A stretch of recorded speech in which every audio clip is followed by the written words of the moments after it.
할렐루야. 한 주간 평안하셨습니까? 오늘도 이 예배에 참석하신 여러분을 주님의 이름으로 환영합니다. 이제 올해도 얼마 남지 않았습니다. 이번 주가 지나면 이제 한 주만 남게 되죠. 성탄절도 있고요. 여러분 각자 올 한 해를 잘 돌아보시고 잘 마무리하셨으면 좋겠습니다. 성탄절이 다가오는데 오늘 말씀은 성탄절과는 정반대로 우리가 사순절에 전해야 될 말씀인데 사실은 하다 보니 이렇게 됐습니다. 근데 꼭 우리가 성탄절에 맞이해서 꼭 예수님 탄생만이 아니라 예수님께서 우리를 위해서 어떻게 오셨고 또 예수님께서 어떻게 우리를 구원하시기 위해서 십자가를 지셨는지 그 마지막 부분을 또 성탄절에 살펴보는 것도 의미 있다고 생각합니다. 자, 그래서 오늘은 버림받은 하나님의 아들이라는 제목으로 여러분과 은혜를 나누고자 합니다. 여러분들도 잘 아시다시피 기독교는 예수님의 십자가 위에 세워진 종교입니다. 교회의 첨탑에 십자가가 세워지고 또 많은 사람들이 십자가의 목걸이나 귀고리를 착용한다든지 차량에다가 십자가를 건다든지 집에도 십자가를 걸고 다양한 곳에 십자가를 사용을 하지요. 그만큼 십자가를 사랑하기 때문에 그렇겠죠. 자, 그렇지만 여러분, 원래 십자가는 흉악한 죄인을 죽이는 처형 도구입니다. 저주와 수치의 상징이었어요. 유대인들에게는 꺼리는 것이요 이방인들에게는 미련한 것이 바로 십자가였다라고 하는 것입니다. 그러나 예수님의 십자가에는 하나님의 구원의 비밀이 담겨 있어요. 십자가의 저주가 용서로, 수치가 영광으로, 패배가 승리로 변환되었어요. 예수님의 십자가는 인류의 역사를 AD와 BC로 나누었고요.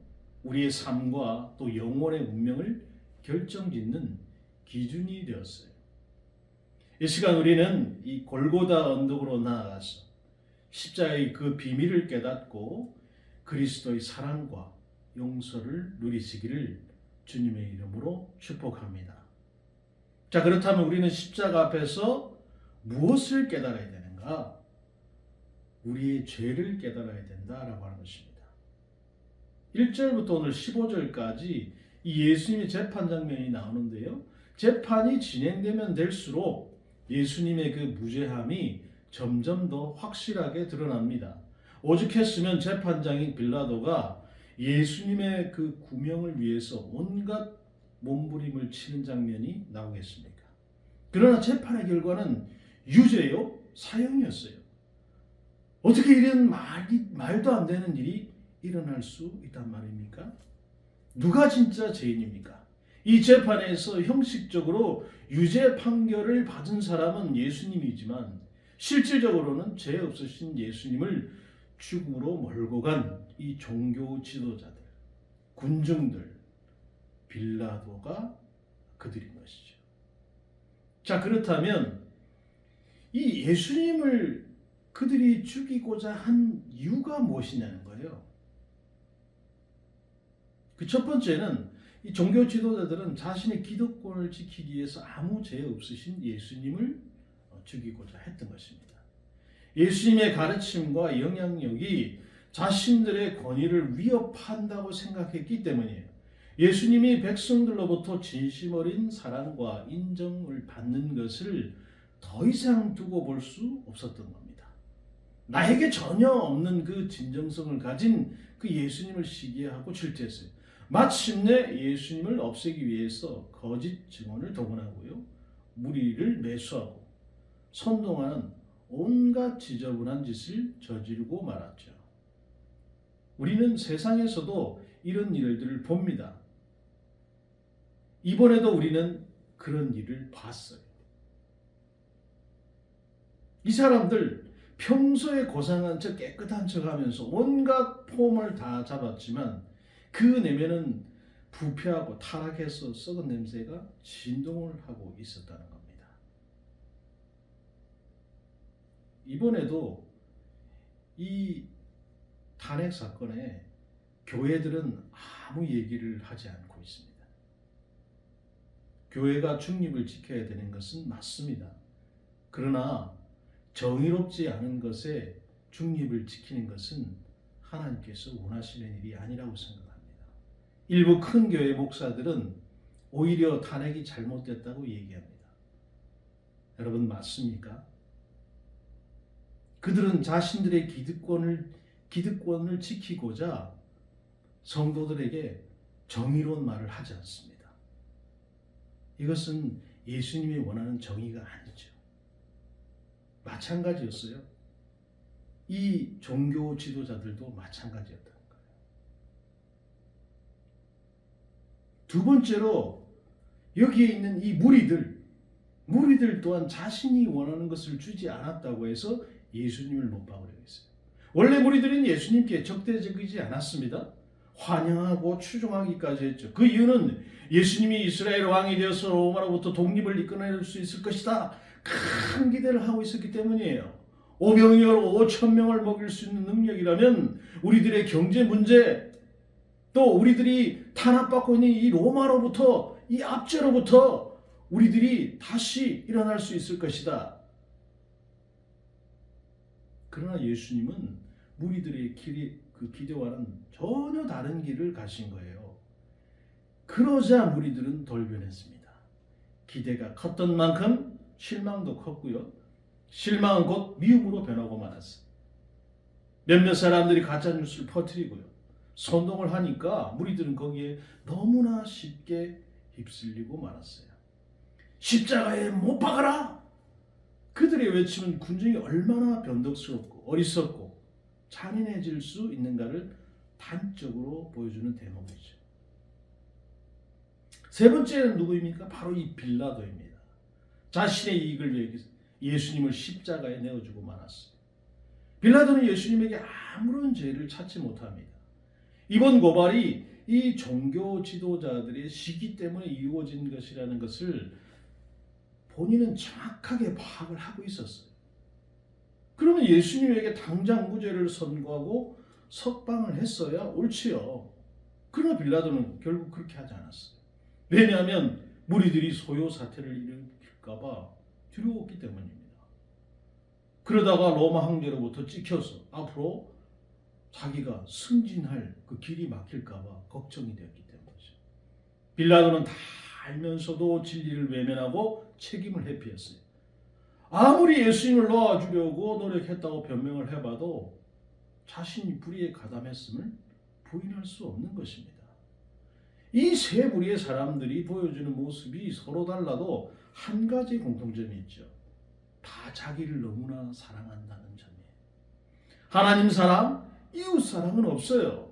자기 기득권, 자기 욕망, 자기 이익, 지독한 자기 사랑만이 남아있죠. 우리는 과연 이 세 부류의 사람들에게 죄 없으신 그 예수님을 죽음으로 내몬 대역죄인이라고 여러분 손가락질할 자격이 있습니까? 그들은 우리의 인간 군상을 비추어주는 거울이고 나의 자화상인 것입니다. 우리 역시 종교 지도자들처럼 나에게 없는 것을 가진 사람들을 보고 시기하고 질투하지요. 이미 내가 가진 것을 지키기 위해서라면 무엇이든 할지도 몰라요. 이 무리들처럼 진실을 보지 못하고 선전선동에 휘둘릴 정도로 어리석을 때가 있어요. 나의 욕망을 추구하고 그 욕망에 좌절될 때는 이성을 잃고 분노하기도 합니다. 빌라도처럼 무엇이 옳은지 알면서도 애써 외면하는 경우도 많아요. 갈등을 피하기 위해서, 자신의 안위를 지키기 위해서 비겁하게 책임을 회피하곤 하죠. 우리 역시 본성으로 지독한 자기 사랑에 빠져있는 죄인들인 것입니다. 우리는 예수님을 십자가에 못 박히게 만든 공범인 거예요. 예수님의 십자가는 이 불편한 진실 앞에 우리를 서게 하는 것입니다. 십자가는 우리의 죄가 얼마나 무서운지, 우리 안에 있는 그 어둠이 얼마나 깊은지, 우리의 껍데기 뒤에 숨어있는 더럽고 추악한 모습을 드러내는 거예요. 그래서 십자가를 우리가 똑바로 쳐다보기가 힘들어요. 숨이 막히지. 하지만 그래도 보아야 하는 것입니다. 더 이상 죄를 회피하거나 정당화하려고 하지 말아야 하는 것입니다. 바로 내가 아무 죄 없으신 예수님을 죽음으로 내몰았다고 우리의 죄를 인정하고 회개해야 하는 것입니다. 여러분, 이것이 우리가 십자가 앞에서 보아야 할 첫 번째 응답인 것입니다. 두 번째는 우리는 그 십자가 앞에서 그 놀라운 사랑에 감사해야 하는 것입니다. 이제 사형 판결을 받으신 예수님은 이제 죽음의 길을 가셔야 하지. 그러면 십자가에서 예수님께서 받으신 고난이 어땠습니까? 첫 번째로 예수님은 처절한 육체적 고통을 겪으셨어요. 예수님께서는 빌라도의 명령에 따라서 로마 군병에게 끔찍한 채찍질을 당하십니다. 로마 군병들이 사용한 채찍은 끝이 날카로운 뼈 조각이 붙어 있어서 한 번 맞을 때마다 살점이 찢겨 나오고 피가 튀기는 거예요. 예수님 무려 120대의 채찍을 맞고 온몸이 피투성이가 됐어요. 그 상태에서 십자가를 지고 골고다 언덕을 올라가셔야 했다는 거예요. 예수님을 비틀거리면서 여러 번 넘어지셨고 마침내 기력이 다해 구레네 사람 시몬이 그 십자가를 대신 지게 되었습니다. 십자가 위에서 군병들은 예수님의 양손과 두 발을 묶고 긴 대못을 박았습니다. 이 대못이 예수님의 손과 발을 관통할 때 혈관이 터지고 신경이 찢어져서 온몸이 전율했어요. 피와 물이 몸에서 빠져나가며 극심한 갈증에 시달렸어요. 십자가형은 여러분 인류 역사상 가장 잔혹한 형벌 중에 하나입니다. 예수님께서는 온몸의 피를 다 쏟으며 서서히 죽음을 맞이하셨죠. 두 번째로 예수님은 십자가에서 모욕과 수치를 당했어요. 로마 군병들은 예수님을 조롱하고 자색 옷을 입히고 날카로운 가시로 만든 관을 예수님 머리에 씌웠습니다. 날카로운 가시가 예수님의 이마를 찔렀고 얼굴에 피가 흘렀어요. 군병들은 유대인의 왕이여 평안할지어다 희롱하고 머리를 치고 침을 뱉었어요. 예수님은 벌게벗겨진 채로 십자가 위에 달려 지나가는 자들의 조롱과 이 대제사장들의 모욕을 받으셨습니다. 대제사장들은 그가 남을 구원하였을 때 자기는 구원할 수 없도다 라면서 비웃었습니다. 심지어 함께 십자가에 못 박힌 강도들조차 예수님을 욕했어요. 본래 하나님의 영광의 강체시여 창조주 하나이신 예수님께서 이토록 처절한 멸시와 조롱을 받으셨다는 거예요. 으깨지고 진이겨진 피투성이의 벌레와 같은 존재가 되었다는 것입니다. 세 번째로 예수님은 십자가에서 하나님께 버림을 받으셨어요. 예수님께 십자가에 겪으신 가장 큰 고통, 하나님께로 버림받으신 영적 고통이에요. 6시간 동안 말할 수 없는 육체적 고통을 겪으신 후에 예수님께서 엘리 엘리 라마 사박다니 나의 하나님 어찌하여 나를 버리시나이까 절규하지 않습니까? 하나님께서는 창세전부터 예수님을 사랑하고 기뻐하셨어요. 단 1분 1초도 그 관계가 끊어진 적이 없었습니다. 그러나 십자가에서 예수님은 아버지께 처절하게 버림을 받으셔야 했어요. 예수님의 이 부르짖음은 단순한 외침이 아니라 아버지와의 단절로 인한 말할 수 없는 깊은 고통의 표현이었습니다. 이 고통은 인간으로서는 감히 상상할 수 없는 거죠. 왜 예수님께서 십자가에서 이 모진 고통을 겪으셔야 했냐 이 말이죠. 내 예수님 이런 고통을 피하려면 얼마든지 피할 수 있었는데 그렇게 하지 않으시고 끝까지 참으셨습니까? 왜 하나님의 아들이 어찌하여 나를 버리시느냐 절규하는데도 불구하고 하나님께서는 외면하셨습니까? 여러분 여기에는 분명한 이유가 있죠. 바로 우리가 당해야 할 수치와 저주와 형벌을 예수님께서 대신 담당해 주시지 않으면 우리가 구원을 받을 수 있는 길이 없기 때문에 죄는 여러분 반드시 대가를 치러야 합니다. 그것이 정의이기 때문이죠. 죄의 대가는 죽음이고 영원한 버림을 받음입니다. 그러나 하나님께서 십자가에서 우리가 당해야 할 그 죄의 형벌을 아들에게 담당하셨어요. 내가 맞아야 할 채찍을 예수님이 대신 맞으신 것입니다. 내가 못 박혀야 할 그 십자가에 예수님이 대신 못 박히신 거예요. 내가 받아야 할 조롱과 멸시를 예수님이 대신 다 받으신 겁니다. 내가 하나님께 버림받아야 하는데 예수님 나 대신 버림을 받으셨어요. 죄를 범한 것은 아닌데 죄의 대가를 예수님께서 십자가에서 대신 다 치러주셨습니다. 그 결과로 우리가 구원을 받을 수 있게 되었다는 것입니다. 아멘. 나의 죄가 용서를 받을 수 있게 됐다는 거예요. 죄의 사슬은 해방될 수 있게 되었습니다. 영생을 얻고 하나님 앞에 의롭다 인정을 받고 사랑받는 자녀로 살 수 있게 되었어요. 예수님께서 십자가에 당하신 모든 고난은 다 저와 여러분들을 위한 것이었어요. 십자가에서 찍히신 주님의 그 살과 흘리신 피는 모두 다 우리를 위한 희생의 제사였습니다. 도대체 예수님 왜 이렇게까지 하셔야 했냐 이 말이죠. 굳이 그 이유를 말하라 한다면 그냥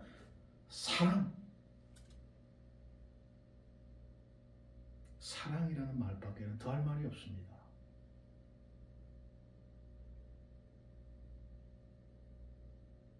저는 늦게 하나님을 영접했습니다. 근데 그 영접하면서 늘 생각해 보는 질문이 있어요.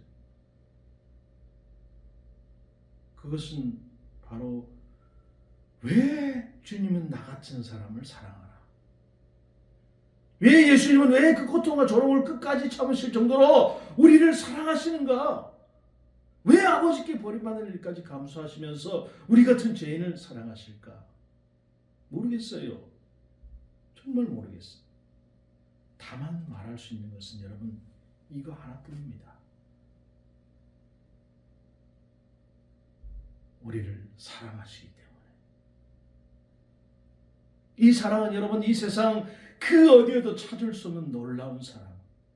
하늘을 두루마리 삼고 바다를 강물 삼아도 다 기록할 수 없는 그 사랑인 것이.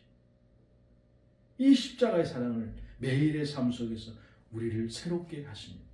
예수님께서는 우리를 위해서 감당하신 그 고난과 그로 인해 주어진 구원은 세상의 어떤 선물과도 비교할 수 없는 크나큰 은혜이죠. 이 은혜를 잊지 않고 감사의 마음으로 살아가는 것은 바로 우리의 응답이어야 한다고 하는 것입니다. 예수님의 사랑을 기억하고 감사와 순종의 삶을 통해서 주님께 영광 돌리는 것은 우리의 특권이자 의무인 것입니다. 십자가의 고난을 통해서 우리를 구원해 주신 예수님의 사랑이 우리의 삶의 중심이 되기를 원합니다. 매 순간 주님의 은혜에 감사하며 살게 하여 주시기를 간절히 기도합니다. 마지막으로 우리는 십자가 앞에서 그 능력으로 새롭게 되어집니다. 예수님의 이 십자가의 사건은 단순한 죽음 이상의 의미를 담고 있어요. 이는 하나님의 구원의 능력이 온 인류를 위해서 열리는 순간이었습니다. 그럼 무엇이 열립니까? 첫 번째는 은혜의 새 시대가 열리는 것입니다. 예수님이 운명하시는 그 순간 성전 휘장이 위에서부터 아래로 찢어졌어요. 성전 휘장은 죄인과 하나님 사이를 가로막던 상징이었고 율법 아래서 하나님께 나아가려면 제사장의 중재와 제사의 절차가 필요했어요. 그러나 예수님의 죽음으로 이 휘장이 찢어짐은 새로운 시대의 시작을 알리는 사건이었어요. 이제 죄인인 우리가 직접 하나님께 나아갈 수 있는 길이 열린 것입니다. 더 이상 인간의 행위나 제사로는 불가능했던 그 일이 예수님의 완전한 희생으로 우리가 주님 앞에 하나님 앞에 나아갈 수 있게 된 거예요. 두 번째는 구원이 온 인류에게 열리는 사건이었어요. 예수님의 죽음은 목격한 이 로마 백부장은 참 하나님의 아들이셨다 이렇게 고백하잖아요. 이방인의 입에서 나온 이 고백은 십자가의 구원이 유대인에게만 국한되지 않고 온 인류를 위한 것임을 상징적으로 보여줍니다. 이것은 예수님의 구원이 특정 민족이나 계층을 넘어서 모든 사람에게 열려 있음을 의미해요. 십자가는 인류를 하나로 묶는 구원의 다리인 것입니다. 세 번째로 새로운 공동체의 형성이 시작되었다고 하는 것입니다. 예수님께서 돌아가신 후에 마가복음 여인들과 이 아리마대 요셉의 헌신을 기록합니다. 우리가 오늘 본문을 다 읽지는 않았습니다만 여러분 마지막 절들은 15장은 전체를 다 읽어보시기 바랍니다. 이들은 예수님께서 돌아가신 뒤에도 그분에 대한 믿음을 지키고 부활의 소망을 간직하고 또 새로운 공동체를 이제 형성해 가는 거예요. 십자가 사건은 여러분 단순히 예수님의 그 죽음으로 끝난 것이 아니라 믿음의 사람들을 모아서 새로운 시대를 시작하는 출발점이 되었다는 거예요. 여인들은 예수님의 죽음을 목격하면서 그분께 헌신하게 되었고 아리마대 요셉은 예수님의 그 시신을 장사하면서 자신의 믿음을 드러냈어요. 이처럼 십자가는 단순의 고난의 상징만이 아닙니다. 그것은 죄를 해결하시고 하나님과의 관계를 회복하고 새로운 삶의 길을 여는 구원의 능력인 거예요. 휘장이 위에서부터 아래로 찢어짐으로써 우리는 하나님께 나아갈 수 있는 길을 얻었고 백부장의 고백은 구원이 온 인류를 위한 것임을 선포하게 되고 새로운 공동체는 부활의 소망 속에서 이어져 나가는 것입니다. 우리는 이 십자가의 현장 속에서 그동안 스치듯 지나갔던 이 알아보지 못했던 두 명의 인물에 대해서 잠시 생각해 보고자 합니다. 그 첫 번째 인물은 여러분 바로 이 바라바라고 하는 인물이에요. 이 바라바 본래 반역자이자 살인자로 낙인 찍힌 죄인이었습니다. 그는 자신의 죄로 인해서 법정에서 유죄 판결을 받았어요. 마땅히 사형에 처해져야 할 사람이었습니다. 그러나 죽음이 코앞에까지 다가온 순간 그 운명이 완전히 뒤바뀌게 되잖아요. 예수님이 십자가를 지기로 결정되셨고 바라바는 그 대가로 석방됐습니다. 바라바의 석방은 여러분 단지 그 개인적 운명이 바뀐 사건이 아니에요. 이는 우리의 구원을 예고하는 놀라운 그림자인 것입니다. 그는 아무런 공로나 자격이 없음에도 불구하고 뭘 얻었어요? 자유를 얻었어요. 마찬가지로 우리도 스스로 어떤 노력이나 우리의 의로움이 아니라 오직 예수님의 십자가의 희생으로 말미암아서 제사함과 영원한 생명을 받았어요. 예수님께서 우리의 자리를 대신하셨어요. 그분은 죄 없으신 분으로서 우리의 짐을 모두 짊어지시고 십자가에 못 박히셨습니다. 그리고 그 희생으로 인해서 우리는 값없이 은혜를 입어서 자유와 생명을 얻게 되었다는 거예요. 바로 예수님 대신 죽으신 덕분에 이 자유와 몸이 된 바라바의 뒷이야기는 여러분 성경에 나와 있지 않습니다. 그가 예수님의 사랑을 깨닫고 새 사람이 되었는지 아니면 여전히 또 다른 밀란을 도모하고 이전의 삶을 계속해서 살아갔는지는 알 수가 없죠. 어쩌면 바라바 이후의 삶의 선택은 우리 각자에게 맡겨진 것일지도 모르죠. 우리 모두는 죽을 운명에서 예수님의 죽으심으로 말미암아서 은혜로 건지심을 받은 또 다른 바라바들인 것입니다. 자, 그렇다면 여러분 이제 이후의 삶은 우리가 선택해야 하는 것입니다. 예수님의 사랑을 깨닫고 회개해서 거듭난 바라바로 살아갈 것인지 아니면 여전히 자기가 주인이 되어서 자기 혈기로 살아가는 인간 바라바로 살아갈 것인지 말이죠. 여러분의 선택입니다. 두 번째 인물은 구레네 사람 시몬이라고 하는 사람이에요. 시몬은 여러분 본래 예수님을 따르던 제자가 아니었습니다. 하지만 그는 로마 군병에 의해서 강제로 예수님의 십자가를 대신 지고 가야 했어요. 상황을 놓고 보면 전혀 자기 의도와 상관없이 억지로 하나님의 구원 역사에 참여하게 된 사람입니다. 그런데 바라바와 달리 이후 시몬의 행적에 대해서는 여러분 성경에 기록이 있습니까? 없습니까? 기록이 있어요. 시몬의 아들 루포의 이름이 로마서에서 주의 택하심을 받은 루포 이렇게 언급되어 있죠. 이를 볼 때 시몬과 그의 가족이 예수님의 십자가 사건 이후에 예수님을 믿고 거듭나서 주님께 헌신하는 삶을 살았던 것으로 보여집니다. 예수님의 고난을 누구보다 가까이서 경험한 사람으로서 그는 평생 그 기억을 잊을 수가 없었을 거예요. 처음에 그는 억지로 십자가를 졌지만 나중에는 기꺼이 자기 십자가를 지고 예수님을 따르는 제자의 삶을 살게 되었다는 것이죠. 사랑하는 여러분, 우리는 바나바이면서 동시에 구레네 사람 시몬이기도 합니다. 때로 우리는 억지로 할 수 없이 자기 십자가를 지곤 하지요. 내가 왜 이 고난을 져야 하는지 도무지 이해되지 않을 수 있습니다. 그러나 시간이 지나면 이것이 하나님의 은혜로 변하는 것을 우리는 경험합니다.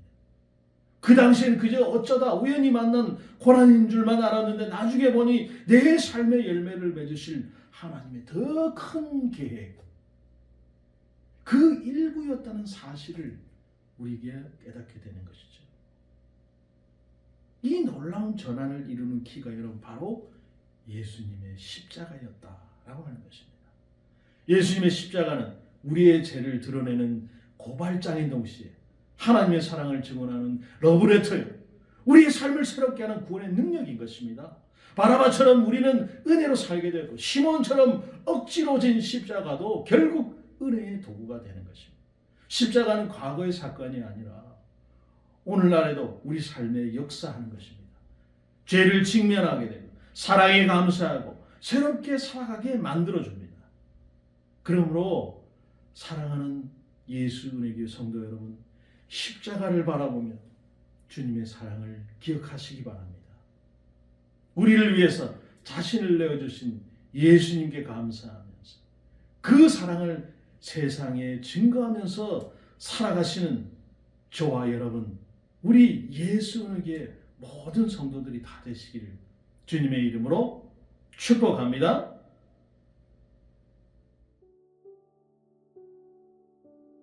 소망 없고 빛도 없는 어두운 세상을 하나님이 사랑하사 우리에게 오셨네. 예언하신 약속대로 말씀이 육신되어 하늘 영광 버리시고 이 땅으로 오셨네.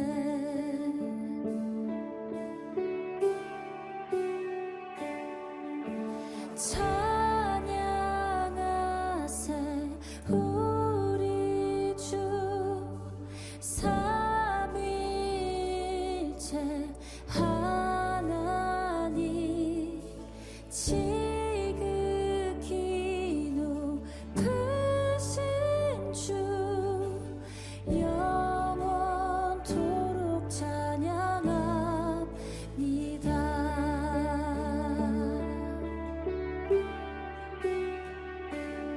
주가 지으신